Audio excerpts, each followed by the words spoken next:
leave it at that and introduce Freddie Barber. Thank you.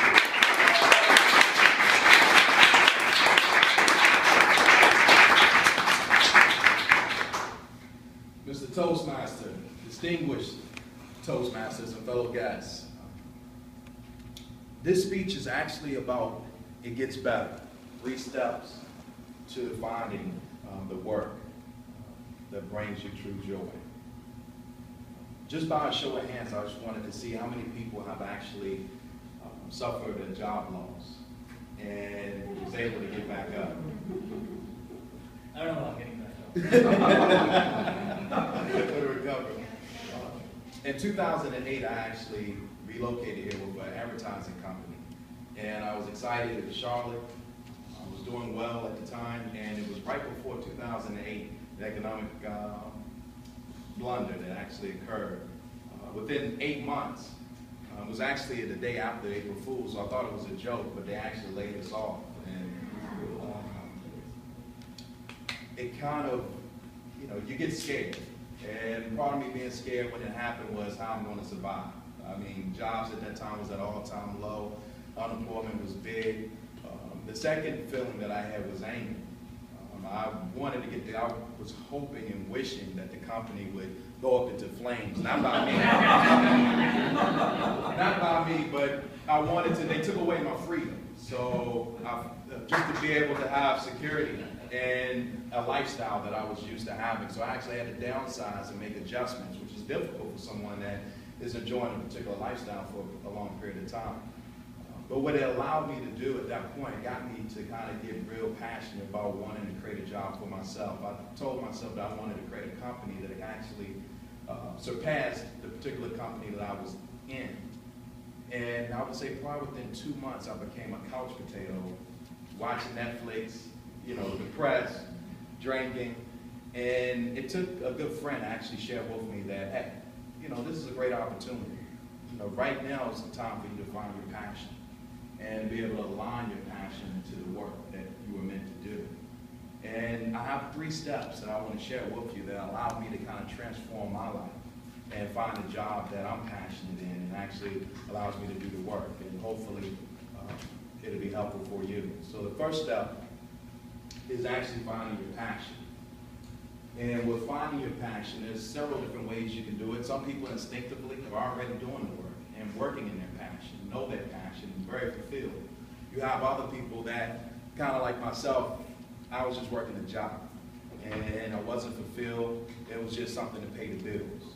And so experiencing this particular situation allowed me to kind of dig deep into evaluating myself. What do I like? What are my strengths?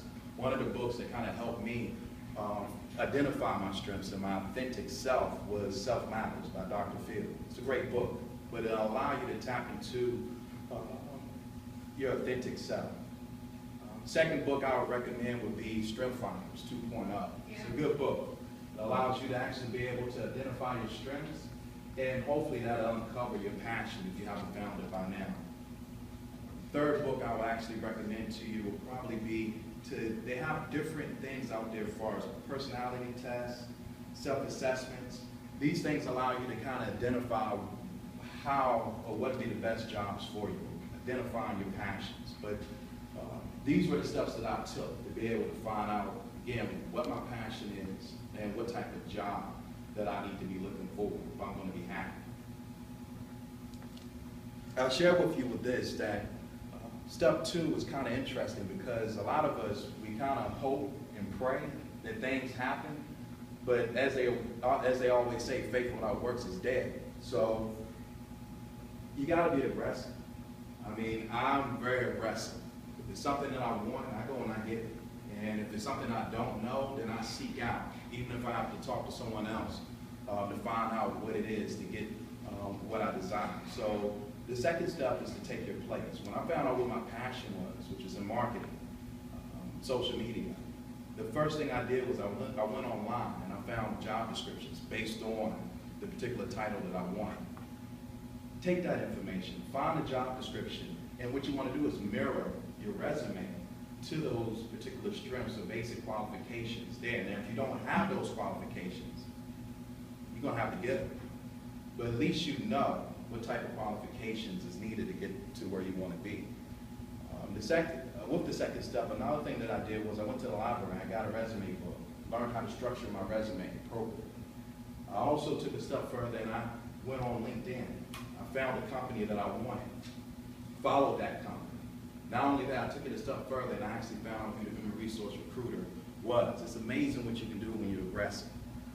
With reaching out to the human resource recruiter, I went online and I was able to find her email address. I emailed her and I took and attached my resume along with a cover letter and said, hey, I'm a strong candidate for the position. Let me know when it would be a good opportunity for us to speak and, have an interview. Interview within 2 days.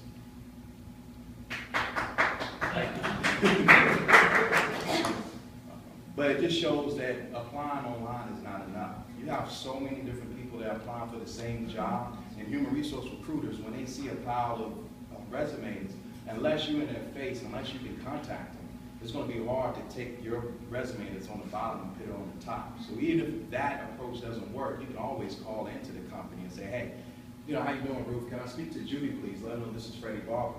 You don't want to call in and say, is Ruth available? Take your place.